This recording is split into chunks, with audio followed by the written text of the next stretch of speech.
This morning on The Dish, Eric Adjepong. Born and raised here in New York by parents from Ghana, his cooking reflects the flavors and influences of African cultures and the melting pot of America, too. He gained fame on a national cooking show, and he's used it to push for access to fresh, healthy foods in underserved communities. I joined him for a taste of his personal mission and his tantalizing cuisine. I grew up in a really traditional West African home, but then you imagine me as a New York City kid. I had, neighbors that are Albanian and Italian and Jamaican, so it was just eclectic. So I'm so thankful I fell into this profession, this industry, culinary. I can kind of pick up from all of that. Tamarind, one of my favorite ingredients throughout the entire world to use. With an appreciation for all global cuisine, Chef Eric Adjepong's particularly focused on food from his homeland. No one else is cooking the food that I'm cooking. Case in point, one is the first chef to bring West African food to the fight. Season 16 of Top Chef, where he showcased delicacies from Ghana. I'm doing a West African dumpling called fufu. Taking viewers through a history of the transatlantic slave trade. Eric, what did you make for us? Today I made a Caribbean jerk tartare and lotus root chips. It's an unfortunate story, but it's one that we can't forget. The amazing food that has traveled from West Africa to essentially the American South.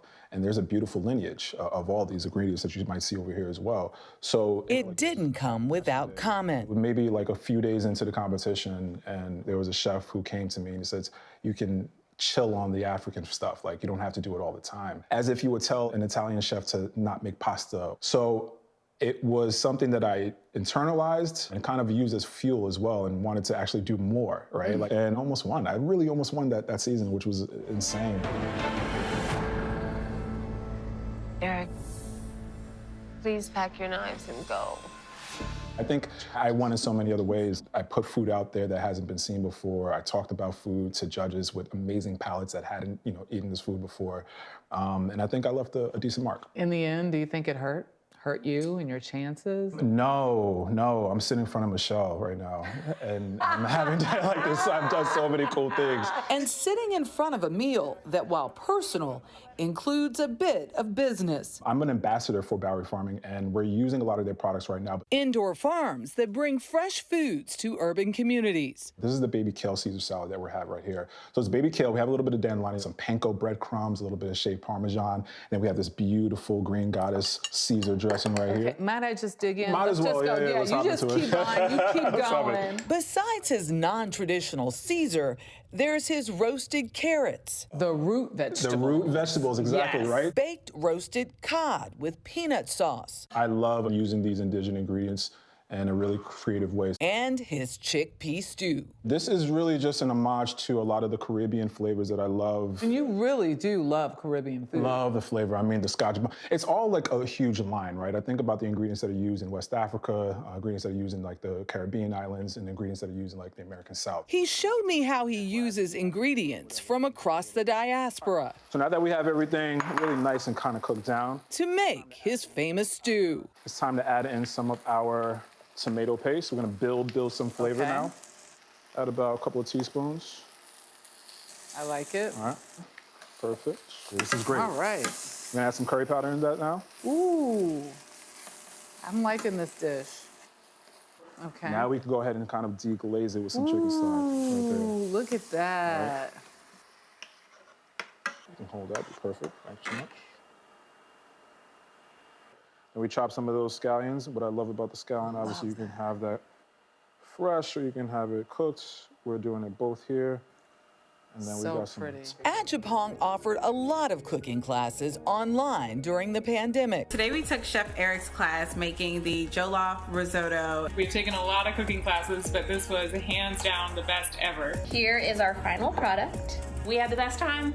Take the class. Yeah! Which allowed more time with his daughter, Lennox. Look at the flick of the wrist. To refine her staple of favorites. Pancake souffles and... I actually did that yesterday. Not quite literally. I made a pancake. Oh my God, it's so funny that you said that. What was hard to chew on, losing a concept based on his favorite Caribbean street food called doubles. I did like a whole menu. I had a space open in Washington, D.C. We had the grand opening, we had the date, and then the pandemic happened. So it was A gift and a curse, so to speak. Why a gift and a curse? A curse because at the time, I couldn't see the forest through the trees. The blessing of it all is all the things that I did afterwards. If I wasn't able to make the food for the folks in Washington, D.C., why not teach people all over the world how to make the food anyway? And that opened the doors for so many other things. His 3 degrees in culinary arts and nutrition didn't hurt either.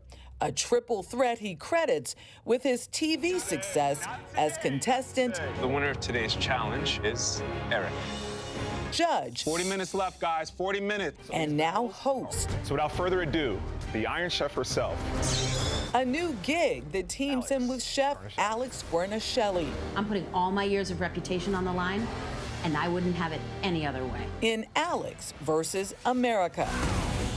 You're like Pat Sajak. I'm doing it all now. It's insane. And I think, again, the pandemic was really that, like, I think I lived like life before like BC and AD. Like this is like pandemic was really like a turning point, and so many crazy things that I did not even think of started happening. And again, just the power of saying yes and being at the right place at the right time. What is the next thing you want to do? I want brick and mortar. I want to own restaurants. I want to build or continue to grow my brand.